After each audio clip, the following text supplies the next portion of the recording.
वैसे आप लोग को इतना तो पता होगा कि आयुष्मान खुराना के जो मूवीज़ के कलेक्शन होते हैं वो काफ़ी अच्छे होते हैं। उसी में का एक कलेक्शन है ड्रीम गर्ल 2। मैं आपको बता दूं, ये मूवी चाहे तो आप थिएटर में भी जाकर देख सकते हैं। अगर आपको नहीं जाना तो थोड़ी देर बाद तो ओटीटी पे भी आ जाएगा। और अगर आपको ये भी नहीं चाहिए, आपको स्टोरी जल्द से जल्द जाननी है, तो ठीक है भाई, मैं हाजिर हूँ। चलिए फिलहाल मूवी पे चलते हैं।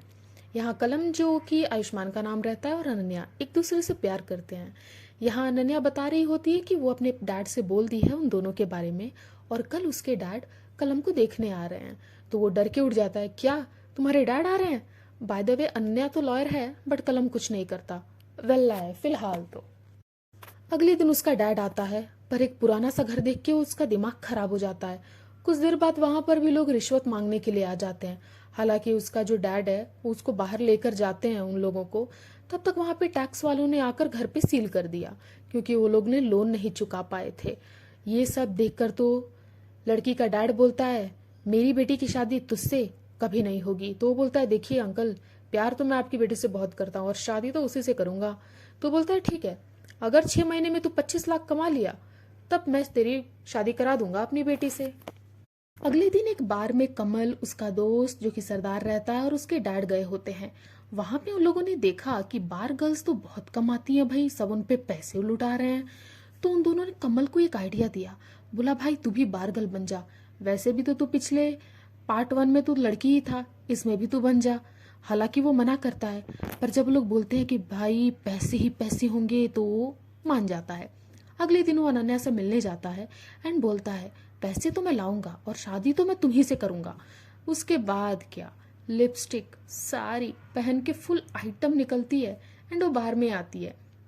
आता है जो भी, उसको एक अमीर शेख पसंद कर लेता है। अब इस मूवी के दूसरे स्टोरी पे चलिए। तो जो कमल का जो दोस्त होता है ना, सरदार, वो एक लड़की को पसंद करता है। लेकिन उस लड़की के घर में तो सब अलग से अलग नमूने हैं। एक उसका बाप, दूसरा उसका नौकर, और उसका एक भाई भी है जो पागल है, जिसको एक साइकेट्रिस्ट की जरूरत है। और जो उस लड़की के दादाजी हैं वो तो अभी व्हील चेयर पे बैठे हुए हैं।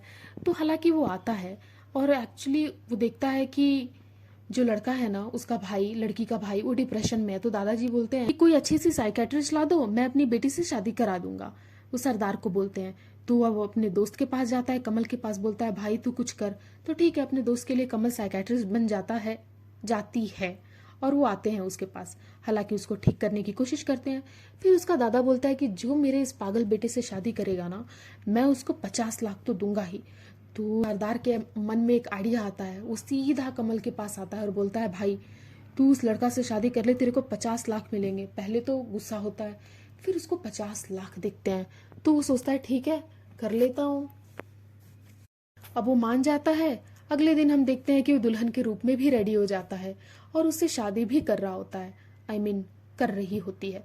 हालांकि जिससे हालांकि मैं आपको एक बात बता दूं, जो साइकेट्रिस्ट था ना, वो पूजा को पसंद भी नहीं करता है, ना पूजा उसको पसंद करती है। जो भी, कमल और पूजा आप तो जानते हैं एक ही है, लेकिन ये तो पैसे के लिए शादी किया है।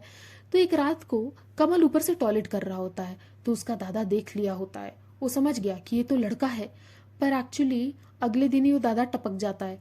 अब टपक जाता है कि टपका दिया जाता है, वो बाद में पता चलेगा। पर डील के हिसाब से अब वो अपनी बेटी का शादी सरदार से नहीं कर सकता, क्योंकि अब तो उसका दादा मर गया घर में, और जब घर में कोई मरता है तो शुभ काम तो नहीं हो सकता। अब डील के हिसाब से तो काम हुआ नहीं। तो सरदार और कमल दोनों ही सदमे में पड़ गए। अगले दिन जब कमल अनन्या से मिलने आता है, तो एक्चुअली अपना लिपस्टिक मिटाना भूल गया रहता है। तो अनन्या जब उस लिपस्टिक को देखती है तो उस शॉक हो जाती है, और ये भी देख रही है कि इन लोग के पास पैसे आ रहे हैं। तो बोलती है, क्या किसी के साथ सोकर पैसे कमा रहे हो क्या? ये बोलकर वो फुल गुस्से में वहां से चली जाती है और वो तो सदमे में पड़ जाता है। वैसे आज कमल लड़की के रूप में नहीं, लड़के के रूप में आया होता है। तो जो बुढ़ी बुआ रहती है ना, लड़की की बुआ, वो इसको पसंद करने लगती है। भाई अरे उम्र देख के तो पसंद किया करो, पर मूवीज में तो कुछ भी चलता है। खैर, अगले दिन बुआ कमल से शादी करने के लिए उसके बाप से बात करने आती है।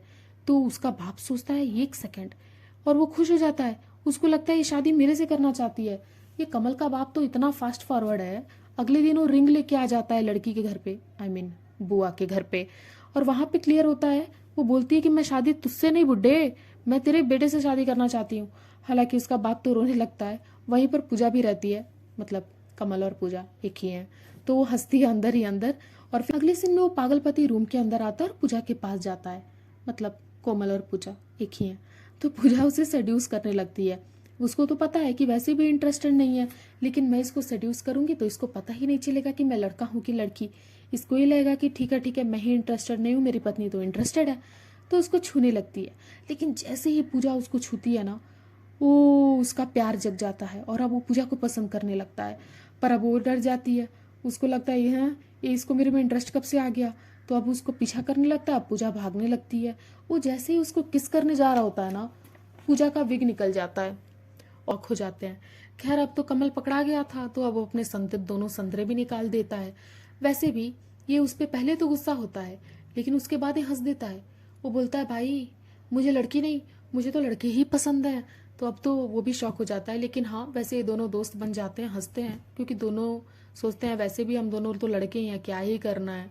बुआ कमल से मिलती है, जब वो उसके साथ रहती है तो अनन्या देख लेती है और वो गुस्सा हो जाती है, क्योंकि उसको याद आता है लिपस्टिक था उसके दिन, उसके लिप्स पे उस दिन। आज ये एक लड़की के साथ है और वो भी एक बुढ़े के साथ। तो बहुत ज़्यादा गुस्सा हो जाती है और अपने डैड से जाके कह देती है देखिए आप लड़का लाइए, मैं शादी कर लूँगी। उसके बाद क्या, अगले सीन में ये दोनों बात कर रहे होते हैं कि इस गेम को अब ओवर करने का समय आ गया है। तो एक दिन पूजा रखाया जाता है जिससे पूजा को बच्चा हो जाए। तो उन दोनों को बोला जाता है कि जाओ नदी में 3 डुबकी लगाओ। वो दोनों जा रहे होते हैं भाई, 1 2 तीसरे डुबकी में पूजा गायब हो जाती है। सबको लगता है कि पूजा मर गई। श्राद्ध भी रखा जाता है घर पे। तो उसके बाद वहां पर कमल जब आता है तो कमल और सरदार ये बात कर रहे होते हैं कि जो अनन्या है वो किसी और से शादी करने जा रही है। कमल भागा भागा अनन्या के पास जाता है और उसको पूरा सच्चाई बताता है ताकि वो शादी रोक सके, कि उसने ये सब क्यों किया। उसने ये सारा पैसों के लिए किया, क्योंकि वो अनन्या से शादी करना चाहता था। वहाँ पर खैर सब मौजूद रहते हैं, सबको सच्चाई पता चल जाता है।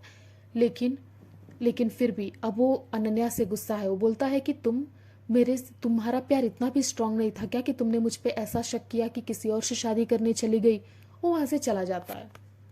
लेकिन अगले ही सीन में एक बारात आ रही होती है जो कि अनन्या के घर वाले लेकर आते हैं, जहाँ पर कमल, उसका फ्रेंड और उसके डैड देखते हैं। वो दोनों खुश होते हैं और वो दोनों एक दूसरे को देखते हैं और वो बहुत खुश होते हैं।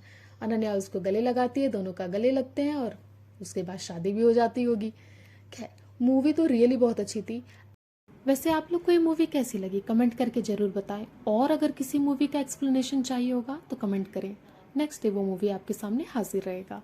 Thank you.